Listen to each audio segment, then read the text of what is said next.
Hola hermanos, el día de hoy 6 de junio del 2024 es jueves, sí, jueves de la novena semana del tiempo ordinario. Vamos, todos los jueves ya saben, yo siempre les animo, les invito, les pido, les exhorto para que vayan al Santísimo, que se tomen un tiempito para orar, sobre todo pidan por el aumento de las vocaciones a la vida consagrada y a la vida sacerdotal, que tanto las necesitamos, por favor. No hay que dejar eso de lado, sino que es una tarea, una misión que debemos tener todos claros en nuestro corazón. Alguien que lo entendía muy bien porque luchó increíblemente por sostener su seminario hasta el final, va a ser el santo de hoy, San Rafael Guízar y Valencia. Bueno, San Rafael Ruiz. Rafael Ruiz, sí. Es que cuando estuvo en Cuba escondido, porque había sido desterrado, entonces se ponía como Rafael Ruiz. Bueno, igual, él nace en Cotija, en Michoacán, un 26 de abril de 1878. Su papá se llamaba Prudencio, su mamá se llamaba Natividad. La familia fue grande, oiga, larga, es que son, la familia grande, son bonitas. 11 hermanos tuvo. Una de ellas, bueno, de hecho, algunos murieron cuando él estaba muy pequeña y bueno, más de alguna de ellas, de hecho, fíjense que su hermana va a ser la que lo va a llevar allá a María de Jesús, se llamaba ella, lo va a llevar a Cuba. Ella va a ser la que lo va a pedir para que vaya a Cuba. Bueno, en fin, igual, ya les digo, hay un montón de elementos ahí sobre su vida interesantes. Estudió ahí propiamente en Cotija, luego estuvo en el colegio de los jesuitas y luego pues pasó al seminario en Zamora y fue ordenado sacerdote ahí en Michoacán en junio, de hecho en junio de 1901. ¿Ok? De hecho, el 1 de junio, creo, el 1 de junio de 1901. Bueno, y entonces estuvo con el obispo de Zamora en varias misiones, en varias tareas que le encomendó. Se cuenta que durante la época de la Revolución Mexicana, acuérdense, la época de Pancho Villa y todo aquello, ¿no?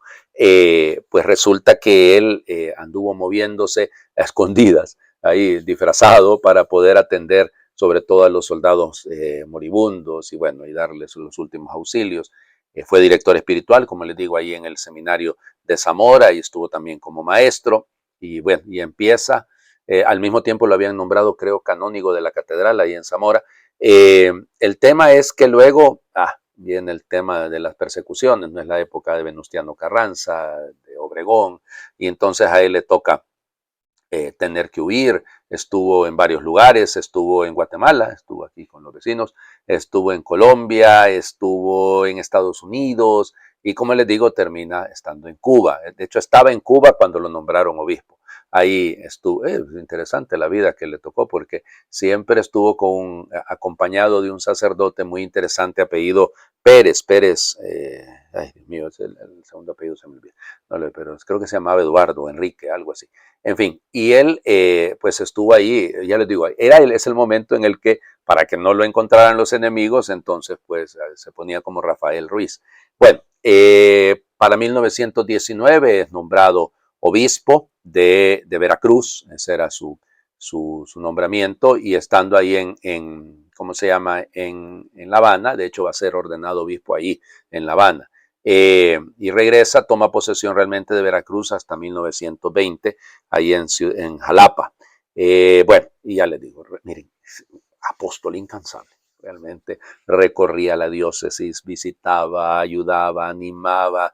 Ya les digo, lo que pasa es que le tocó vivir la época cristera, ¿no? O sea, precisamente la década de los 20, de 1926 a 1929, también le tocó tener que huir, luchó, no tienen idea, por mantener el seminario. Es que realmente es que los niveles a los que puede llegar la intransigencia, ¿verdad? Imagínense que en México, aparte de la persecución, ya saben ustedes, todo comienza con leyes hasta ridículas. O sea, tenían que reducir hasta el número de los sacerdotes. Era realmente terrible, ¿no? Mataron a algunos de los sacerdotes suyos, ahí famoso el asesinato del padre Ángel Darío Acosta, ahí en la catedral, lo mataron en la catedral, ahí en Veracruz. Y ya les digo, un montón de situaciones bastante similares. Él lamentablemente padecía de varias enfermedades, era diabético, tenía, bueno, cualquier cosa. Y va a morir un 6 de junio desterrado, pues sí, alejado de su diócesis en México, un 6 de junio de 1938. Pero luego ya su cuerpo fue trasladado a Jalapa, allá en Veracruz, y bueno, resulta ser que murió con fama de santidad. O sea, todo el mundo hablaba de él como una persona santa, hablaban de él como una persona extraordinaria. Y fíjense que acuérdense que como parte del proceso de beatificación se debe exhumar el cadáver, sí, se saca el cadáver y se le revisa y toda la cuestión, y él estaba incorrupto. Sí, sí, cuando lo exhumaron estaba incorrupto y bueno, ya les digo, ahí estuvo en la catedral, fue beatificado por el Papa San Juan Pablo II en 1995 y luego, ¿cómo se llama? Y luego va a ser canonizado en el 2006 por el Papa Benedicto XVI. El primer obispo mexicano en ser declarado santo, estoy seguro que hay muchos obispos mexicanos santos y bueno, este es el caso de uno de ellos, ¿no? Figura extraordinaria, eh, muy bonita, pues es que a mí lo que me gusta es ese sentido, ¿no? De la responsabilidad, del acompañar a las comunidades, de estar y de cuidar del seminario, eso para mí es fundamental en la vida de un obispo, porque de ahí esa es la clave, ese es el corazón de la diócesis, y él luchó hasta el final por sostener su seminario, aún incluso cuando las leyes eran contrarias, él mantuvo el seminario abierto. Vamos a las lecturas. Pues ya saben, hemos estado leyendo esta segunda carta a Timoteo, que es como el testamento de Pablo, lo hemos dicho. El problema es que ya, no hay problema, ¿no? Pero ya mañana es celebración de la solemnidad del Sagrado Corazón de Jesús. Olvídense que estamos ya casi listos, digo casi, porque ya saben ustedes que a última hora sí falta cosa, pues yo soy párroco en la parroquia del Sagrado Corazón de Jesús, entonces dan de cuenta que hemos vivido una novena muy bonita, tengo que decirlo, pero todavía nos falta el fiestón, y el fiestón hay que hacer fiestón. Pero bueno, entonces mañana leemos y luego el sábado pues será Inmaculado Corazón de María, así que tampoco entra propiamente lo de Timoteo. Pues bueno, segunda Timoteo, capítulo segundo, versículos del 8 al 15. Querido hermano, recuerda siempre que Jesucristo, descendiente de David, resucitó de entre los muertos conforme al evangelio que yo predico. Por este evangelio sufro hasta llevar cadenas, como un malhechor, pero la palabra de Dios no está encadenada. Por eso lo sobrellevo todo por amor a los elegidos, para que ellos también alcancen en Cristo Jesús la salvación y con ella la gloria eterna. Es verdad lo que decimos. Si morimos con Él, viviremos con Él. Si nos mantenemos firmes, reinaremos con Él. Si lo negamos, Él también nos negará. Si le somos infieles, Él permanece fiel, porque no puede contradecirse a sí mismo.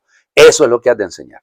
Adviérteles a todos delante de Dios que eviten las discusiones por cuestión de palabras, lo cual no sirve para nada, sino para perdición de los oyentes. Esfuérzate por presentarte ante Dios como un trabajador intachable, que no tiene de qué avergonzarse y predica fielmente la verdad.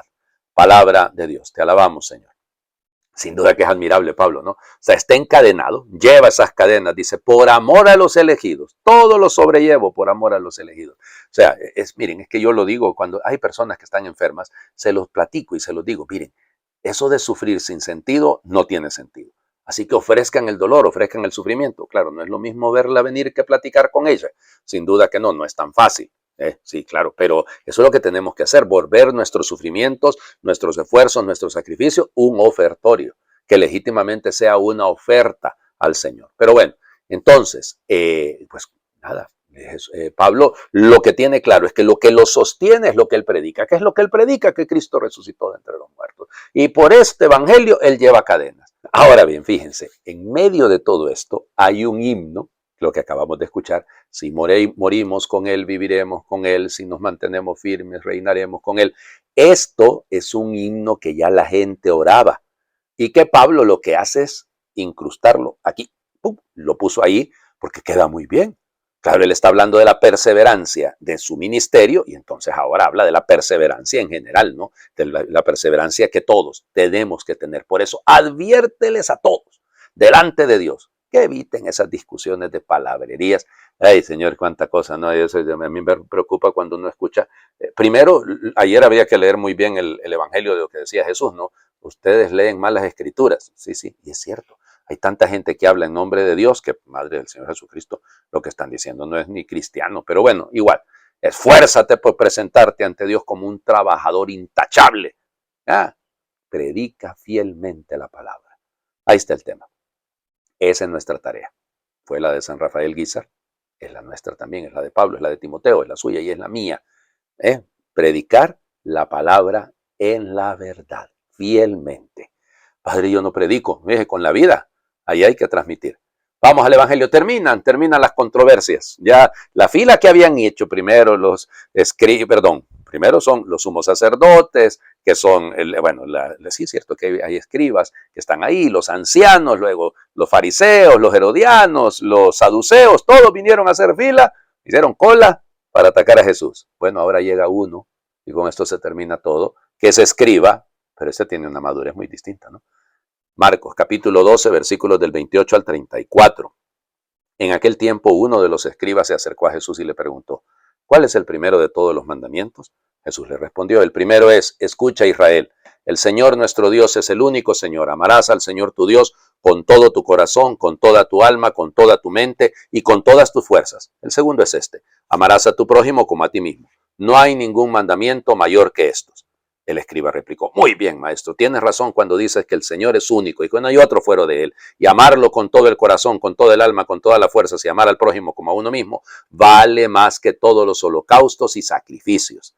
Jesús, viendo que había hablado muy sensatamente, le dijo, no estás lejos del reino de Dios. Y a nadie se atrevió a hacerle más preguntas. Palabra del Señor, gloria a ti, Señor Jesús. Pues sí, ya se acabaron las preguntas, pues ya terminó la fila de los que venían a ver a qué horas cae el Señor Jesús para ponerle trampa. Bueno, fíjense, este escriba, aunque ustedes no lo crean, llega con una pregunta legítima.